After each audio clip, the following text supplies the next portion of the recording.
We got a huge steel cage match at the end of Raw, and we had the return of your tribal chief, Roman Reigns. What did you think of the main event of Raw coming from Madison Square Garden? Number one, crowd, awesome. I thought it was a really good show overall, but I just want to talk today about the main event because I thought the steel cage match really did deliver.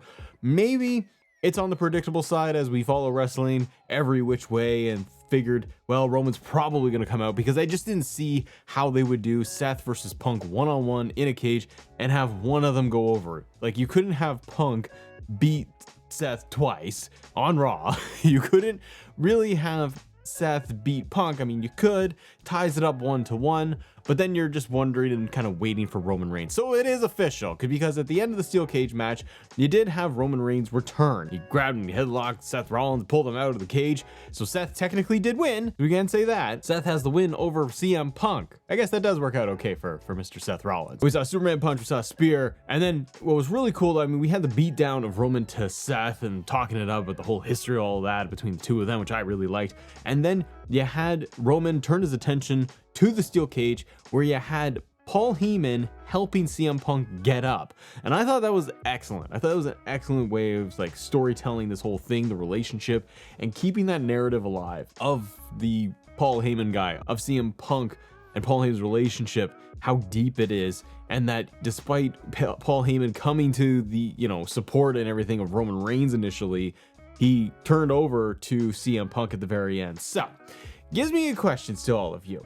Number one, what did you think of this overall main event and how they did and how we have set this up as a triple threat for WrestleMania? And where do you think it's going to end up? We know it's going to end up at WrestleMania, but what I mean is, like, what do you see as the twists and turns to this main event and the main event itself? Because it's essentially like just a blood feud grudge match at this point. And I'm not against it, but as we have like gone through the Rumble and played with all of this, I've constantly, if you've watched the channel at all, I've constantly been kind of like, I don't know about this feud because there's no title involved. It feels like any one of these guys could have been in the main event.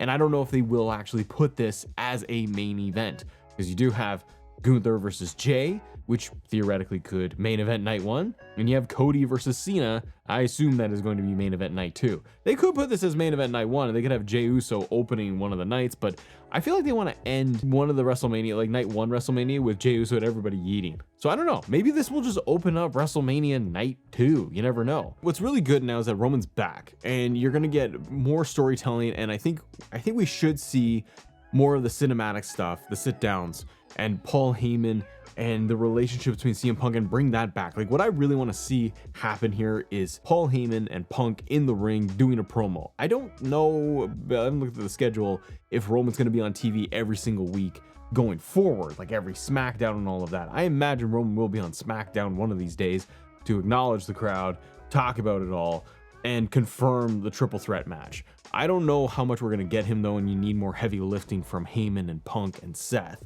But this match and this feud is going to be pretty interesting. How they pull it off though, like, who do you see winning at WrestleMania too? Are you going to have Roman just go over clean and beat both these guys and just walk out, puts ones up for the tribal chief, and it's over? Do you have Seth Rollins finally get a win at WrestleMania? He's been needing for many, many years now. Because Seth, he just loses a lot at WrestleMania. Or you go with CM Punk. And the thing is too, is like CM Punk has talked about going to WrestleMania and getting the main event. Now it seems like just even within character, he's not going to get that main event. He's going to get a main event. And that's kind of been like the nature of his career too, hasn't it? Where he gets the main event, but The Rock or Cena or somebody else gets the actual main event spot.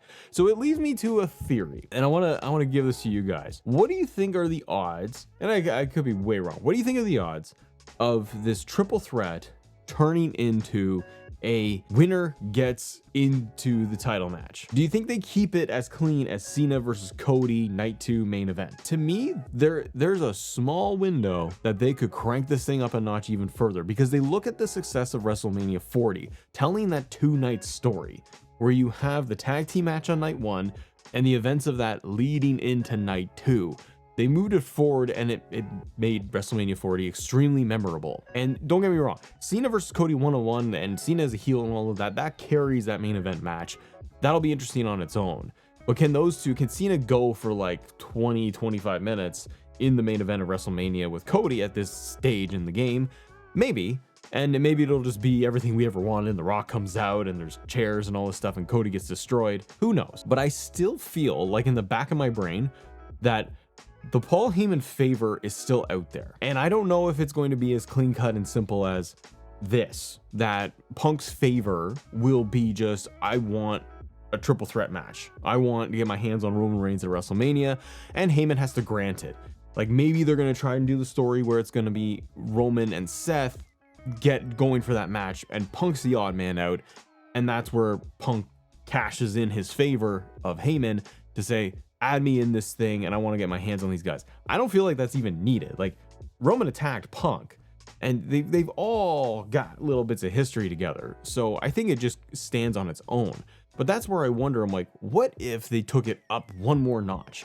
Because they all feel like they got screwed out of the main event of WrestleMania, basically by each other. So what if they changed it where it's going to be the favor is cashed in and it's whoever wins that match night one, and maybe it like opens night one, they move on to make it a triple threat, Cody, Cena, and the winner. Because then you get some seriously interesting dynamics of Seth and Cody and their history, Cena and Seth and all of them mixed up together. It could all really work well.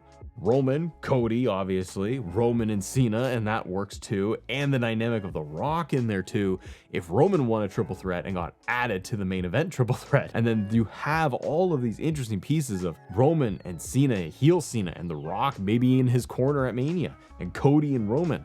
And then the possibility of what if CM Punk won and he had the help of Paul Heyman to get that victory, maybe over Roman Reigns, and Punk moved on to night two.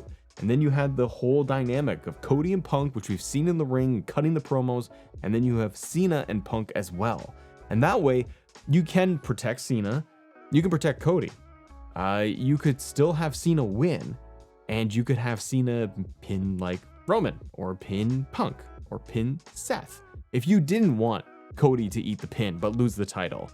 You know what I mean? It just depends what they want to do in the story they want to tell. It's just an idea, but it leaves me wondering if they're going to lean into this favor storyline thing at all, because WWE likes to do the long-term stories now, and they're not necessarily going to just cash that thing in, that story beat right away. They've been wanting to save this thing like since Survivor Series and waiting for it to play out. I'm still sitting here wondering how it's going to play out. Maybe it is just going to be as simple as they cash in for a triple threat. That's what it is. And Paul Heyman has to stand there. And when we do officially get this as a triple threat for Mania, do you think that we're going to get Paul Heyman turning on Roman Reigns? To me, I almost feel like they need to do that to keep things interesting. Because you could set up a Roman and Punk match at like SummerSlam one-on-one or the following year's WrestleMania. They like to do long-term booking now with a lot of the big storylines, and you don't have Punk and you don't have Roman wrestling every single week.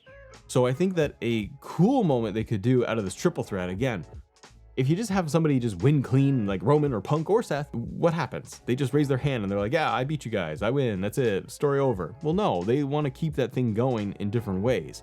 How do you keep that story interesting? I think the one way you do it is that you have Paul Heyman possibly turn on Roman after all of this. And they kind of deal with that whole confrontation, that moment they had during the build of Survivor Series where it was Punk and Roman sitting down together and Paul Heyman is wedged in the middle. Maybe it's almost like reluctant. Maybe Heyman doesn't want to turn on Roman, but hey, Punk asked for it. He owes him one. And so maybe Paul Heyman helps Punk win and get the victory over Roman Reigns, get the pin on him. If he does that, and it's not like Matt's weird triple threat thing going to night two, Punk gets the WrestleMania win that he's always wanted, and he had to do it with the help of Paul Heyman. He had to be deceitful. He had to do it. He had to do whatever he could to get that win at WrestleMania. And then you could have whatever the outcome is of Cena and Cody, and from there, assuming it's John Cena, and if it's not and it's Cody Rhodes retains, you have CM Punk sitting there kind of as your number one contender. And yes, they're on different brands, but it doesn't matter anymore. They could do whatever. You could just write it. And you could have Punk just turn around. Now you got Paul Heyman with them. And you turn around and be like, I want the title match and I want it against Cena. They could do it at Money in the Bank, Saudi, SummerSlam, whatever they want to do. But I think they need some kind of twist at the end of all of this and not just one of the guys standing tall. I thought, to swing it back, I thought the cage match itself was excellent. I loved all of the false finishes. I love that they went in that direction, and they did it differently where Both guys had the chance to get out and they didn't want to. They want to stay in the cage and destroy each other. I like that. The other thing I didn't like was like the editing by Netflix. They were bleeping stuff and then they were middle fingering each other and they would cut to black. It's on Netflix. What do you care? Have you seen the violence on Netflix? Have you seen the documentaries? Everything is about how to kill your husband. Everything. Everywhere you look, it's all about how to murder me. So I don't get why they're like, oh, we got to protect that. Other than it's like some regions it's not on Netflix and they that's how they're shooting. Like, I just found that odd. Like, it's on Netflix. It's raw. It should be uncut, unfiltered. But I didn't like that they did that. But the match itself, I thought it was awesome, and I did like that story beat of closing the cage door, stay in there, fight to the bitter end. I think the false finishes did a good job. It kind of reminded me of the women's tag match we had weeks ago where Liv and Raquel won. The false finishes we saw all in there. It built up so much anticipation and like just that tense intensity and tension in the match itself. I liked it all the way through, and I thought they did a good job with the camera work where Seth was sitting on the ropes and then Roman came in and took him out. So I thought it was a great ending to Raw. Madison Square Garden, it did the job. What did you guys think? Let me know in the comments below. Where do you think they're going to go with this triple threat for WrestleMania? Is it a main event? Is there going to be a swerve? How are they going to finish this thing? Let me know. If you guys want to talk more WWE, click this video right here. Thanks for watching. Have a good day. See ya.